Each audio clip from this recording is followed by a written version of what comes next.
Teman-teman, di pertemuan lalu kita sudah bahas tentang doa puasa, kapan dibacakan, dan lafaz yang juga kita sampaikan. Dhahabadh dhama'u wabtalatil uruqu wa thabatal ajru insyaallah. Ada sebagian kawan-kawan menanyakan, Ustadz, bagaimana dengan doa yang Allahumma lakas sumtu wa bika amantu wa ala rizqika aftartu? Apakah itu juga bisa dibacakan?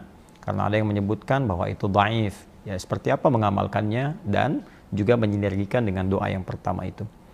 Baik, kita coba lakukan 3 pendekatan. Yang pertama, kita lacak dulu status kedua hadis itu, ya, terdapat di mana.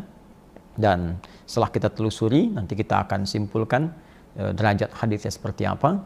Lalu baru kita bicara yang ketiga, bagaimana cara mengamalkan hadis-hadis yang sampai kepada kita.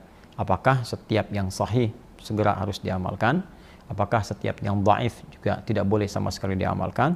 Lalu bagaimana konstruksi hukumnya? Yang ketiga ini menjadi yang terpenting dari pembahasan kita. Baik, yang pertama, dua-duanya hadis ini tentunya kita temukan di kitab-kitab hadis. Yang paling populer ada di Sunan Abu Daud.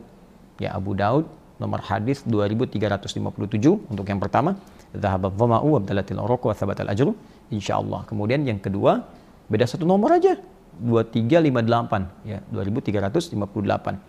Ya Allahumma lakas sumtu wa bika amantu wa ala rizqika aftartu. Beda 2 hadis ini, beda 1 nomor saja. Yang pertama 2357, yang kedua 2358. Hanya mungkin dari status hadisnya ini yang berbeda. Yang pertama disepakati hadisnya statusnya sahih, ya, tidak ada persoalan dari segi sanad. Sanad itu artinya susunan periwayat sampai ke Nabi. Ya, misal Imam Abu Daud itu kan nggak ketemu Nabi gitu. Bagaimana bisa meriwayatkan hadis sampai ke Nabi? Maka dari si fulan diteliti sampai ke Nabi. Nah, sedangkan yang kedua, yang nomor hadis 2358, yang redaksi Allahumma lakas sumtu, nah itu setelah diteliti hadisnya sampainya ke tabi'in. Ya, ada tabi'in bernama Mu'adz bin Zuhrah sampai di situ. Nah, hadis yang sampai ke tabi'in itu disebut hadisnya mursal namanya, ya. Kurang lebih lah secara umumnya sederhananya demikian. Kalau mau detail nanti kita belajar ilmu mustalah hadis secara lebih mendalam. Ada juga nanti yang sampai di riwayat lain kepada sahabat Anas bin Malik. Karena yang redaksi kedua ini diriwayatkannya banyak. Yang Allahumma lakas sumtu. Ada di Sunan Al-Baihaqi juga, di beberapa yang lain. Nah, itu ada yang sampai ke sahabat Anas bin Malik. Cuma ada beberapa yang meriwayatkan itu disinyalir memiliki persoalan. Sehingga dipandang di beberapa tempat hadisnya dhaif. Ya, dhaif ini lemah karena persoalannya, bukan karena redaksinya. Karena periwayatnya ada yang disoal. Soal pertama, sampainya pada tahap tabi'in, tidak sampai sahabat, tidak sampai ke Nabi, disebut dengan mursal. Yang kedua, ada yang sampai ke sahabat, bahkan dinisbatkan ke Nabi, cuma ada beberapa yang disebut bermasalah dari segi periwayatnya. Sehingga status hadisnya, ada yang menyebut dhaif dari segi persoalan tadi, kemudian menyebut mursal karena ketidaksampainya kepada Nabi, walaupun yang tabi'in ini dianggap sebagai orang yang baik. Nah, sekarang kalau sudah tahu statusnya, bagaimana cara kemudian memberikan penilaian pada pengamalannya? Ya, kalau yang pertama tidak usah dibahas lah ya. Kalau yang sahih kita bisa amalkan, tidak ada masalah. Nah, sekarang kalau ada satu hadis dinilai dhaif, ya, puncaknya dhaif misalnya. Nah, itu seperti apa menyikapinya? Nah, ini saya kembalikan ke teori ilmu hadis ya. Jadi bukan pendapat misalnya Ustaz Ali Hidayat atau Ustaz Fulan, tidak. Ini kaidah ilmu hadis yang disepakati oleh para ulama. Dia ulama sepakat tentang ini. Jadi kita yang bukan ulama, apalagi bukan pakar hadis, jangan sampai keluar dari pakem ini. Baik, saya persingkat. Kesepakatan yang pertama bahwa jika ada hadis sekalipun kemudian dinilai dhaif secara sanadnya, bukan matannya, bukan isi hadisnya, tapi matannya, isi hadisnya tidak bertentangan dengan satu, nilai-nilai yang terletak dalam Al-Quran, yang kedua, keterangan di hadis-hadis sahih, dan tidak bertentangan dengan hukum-hukum umum yang lainnya. Ya, terutama masalah-masalah pokok dalam akidah, halal haram dan sebagainya. Maka isi hadis itu dimasukkan dalam istilahnya fadhailul a'mal, amalan-amalan utama yang boleh diamalkan kemudian amalannya. Jadi silahkan diutamakan, diamalkan keutamaannya. Boleh. Kalau doa dibacakan silahkan boleh, tidak ada masalah. Itu sepakatan ulama hadis. Jadi sekalipun hadisnya dinilai dhaif, tapi kalau hadisnya isinya tidak bertentangan dengan nilai-nilai tadi, akidah, halal haram, dan dianggap sebagai fadhailul a'mal, keutamaan-keutamaan amal aja. Yang jangankan pakai bahasa Arab, pakai bahasa Indonesia pun itu tidak ada masalah. Sambil contoh begini.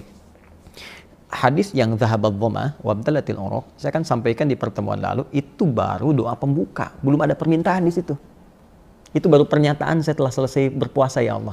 Yuk kita terjemahkan ya. Dhahabadh dhama'u, ya Allah, telah hilang rasa dahaga ini. Ya, wabtallatil uruq, basah tenggorokan saya. Nah, ini kan belum minta apa-apa. Kita baru katakan puasa saya sudah usai, basah tenggorokan, hilang dahaga. Kemudian watsabatal ajru insyaallah, dan pahala insyaallah akan engkau tetapkan. Nah, kita belum minta apa-apa, kita baru menyampaikan keterangan. Ya, keterangannya berdasarkan hadis-hadis lain. Allah sampaikan bagi orang puasa ada dua kebahagiaan. Kebahagiaan pertama saat berbuka, kebahagiaan keduanya saat nanti di akhirat dia mendapatkan pahala-pahala dari puasanya. Ya, ini baru pernyataan. Bagaimana cara memintanya kepada Allah? Maka di hadis lain disampaikan di At-Tirmidzi. Buka At-Tirmidzi nomor hadis 2526, ya 2526. Dari sahabat Abu Hurairah radhiyallahu taala anhu. Kata Nabi thalathatun, ada 3 golongan. La turaddu da'watuhum, yang doanya sulit ditolak. Ya, sulit ditolak. Artinya Allah akan cepat mengabulkan. Ya, siapa mereka? Satu, al-imamul adil, pemimpin yang adil. Kedua, as-shaimah hatta yuftira, orang puasa sampai buka. Yang ketiga, da'watul mazlum, doa orang terzalimi. Kita fokus pada yang kedua, doa orang puasa sampai buka. Jadi ini isyarat di hadis Nabi, ayo perbanyak doa, minta. Oleh karena itu, para ulama-ulama terdahulu senantiasa membuka puasanya dengan yang tadi dhahabadh dhama, lalu mengisi doanya dengan ungkapan-ungkapan mereka. Bahkan Ibnu Umar pernah punya doa sendiri. Ibnu Umar itu sahabat Nabi, anaknya Umar bin Khattab, punya doa sendiri. Ya, Allahumma laka sumtu faghfirli, ya Allah, misal saya telah berusaha berpuasa, tolong ampuni dosa saya. Ya, saya punya catatan nih, ya, doa-doa ulama yang dari 4 mazhab yang ketika mereka kemudian berdoa, ya, saat berpuasa itu mereka bacakan doa pembukanya, kemudian mereka mintakan kepada Allah. Di doa pembuka dibacakan, doa mintanya yang akan dimohonkan itu dimintakan kepada Allah Subhanahu wa taala. Contoh, ini dari mazhab Hanafi, ya. Ini dari Al-Imam Fakhruddin Uthman bin Ali Az-Zailai, ya. Beliau mengatakan wa minas sunnati an yaqula 'indal iftar, dan termasuk sunnah, artinya sesuatu yang dianjurkan. Sunnah di sini mengacu pada keterangan Nabi tadi. Isyaratnya ayo baca doa, minta saat puasa. Ini waktu mustajab. Apa yang dibacakan? Kata beliau, Allahumma laka sumtu wa bika amantu wa 'alaika tawakkaltu wa 'ala rizqika aftartu. Tuh, coba bayangkan. Ya, beliau mengajarkan perbanyak doa. Kata beliau di antara doanya dibacakan, ya Allah, Allahumma laka sumtu, ya, saya telah berpuasa karenamu, wa bika amantu, dan saya beriman kepadamu, wa 'alaika tawakkaltu, saya tawakal kepadamu ya Rabb, wa 'ala rizqika aftartu. Sekarang saya mau buka, mohon ya Allah anugerahkan rezeki terbaik dari bukaan-bukaan ini. Ini mazhab Hanafi. Artinya ketika Anda buka dengan hadis sahih tadi, dhahabadh dhama, bagus. Setelah itu tambah dengan doa minta, apa yang mau kita mintakan.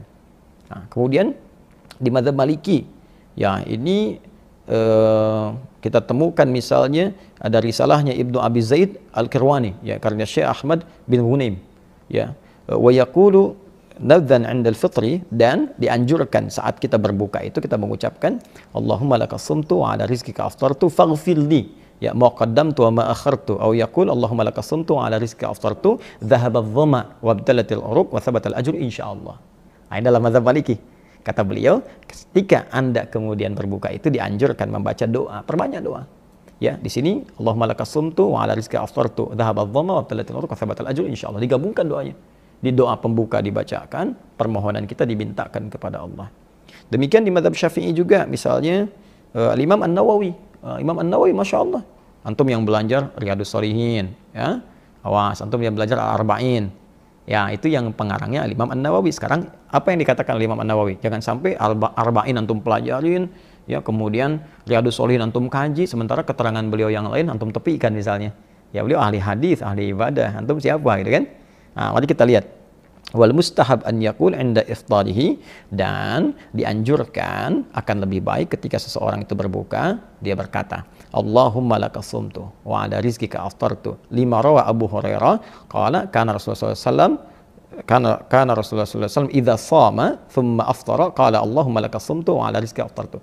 Kata beliau yang pakar hadis ini, ya, dianjurkan membaca Allahumma laka sumtu, ya, kemudian wa 'ala rizqika aftartu. Ya Allah, untukmu saya berpuasa, sekarang ada rizki, dengan rizki itu saya akan berbuka. Karena diriwayatkan dari sahabat Abu Hurairah, diduga Nabi pernah mengatakan doa itu. Itu ada di kitab Al-Majmu, juz ke-6, halaman 363. Nah, jadi ini yang bicara ini, termasuk mazhab Hambali, satu lagi. Mazhab Hambali ini dikemukakan oleh Ibnu Qudamah Al-Maqdisi. Apa keterangan beliau? Wa yustahabbu ta'jilul iftar wa ta'khirus sahur, dan dianjurkan menyegerakan buka dan mengakhirkan sahur. Wa an yuftira 'ala tamar, kemudian berbuka dengan satu kurma. Wa illam yajid fa'alal ma, kalau enggak menemukan satu kurma maka coba dengan peminum air bening. Ya, wa ayyaqula 'inda fitrihi, dan saat akan berbuka hendaknya dia berdoa, minta. Apa doanya? Allahumma lakasumtu wa ala rizqika aftartu subhanaka wa bihamdik Allahumma taqabbal minni innaka antas samiul alim. Ya Allah, untuk aku berpuasa, Allahumma lakasumtu wa ala rizqika aftartu, dan dengan rizki itu aku berbuka. Subhanaka wa bihamdik, subhanak ya Allah, maha suci Engkau, wa bihamdik, segala pujian untukmu, Allahumma taqabbal minni innaka antas samiul alim. Ya Allah, mohon terima puasaku ini, terima dariku, Engkau pasti mendengar dan mengetahui kadar doa dan kesungguhanku berikhtiar. Tuh bayangkan pada mazhab ada semua, ya, Hanafi, Maliki, Syafi'i, Hambali, semuanya imam besar mengatakan tidak ada masalah memadukan doa itu. Jadi kalau kita kompromikan, dhahabal dhama'nya baca untuk pembuka, selebihnya minta doa-doa. Mau pakai Allahumma lakasumtu, silakan. Mau istighfar, silakan. Tidak ada masalah. Nah, jadi jangan sampai salah memahami. Kesalahan paling fatal mengatakan kalau ada yang sahih, kenapa pilih yang dhaif? Nah, itu artinya Anda belum paham ilmu hadis.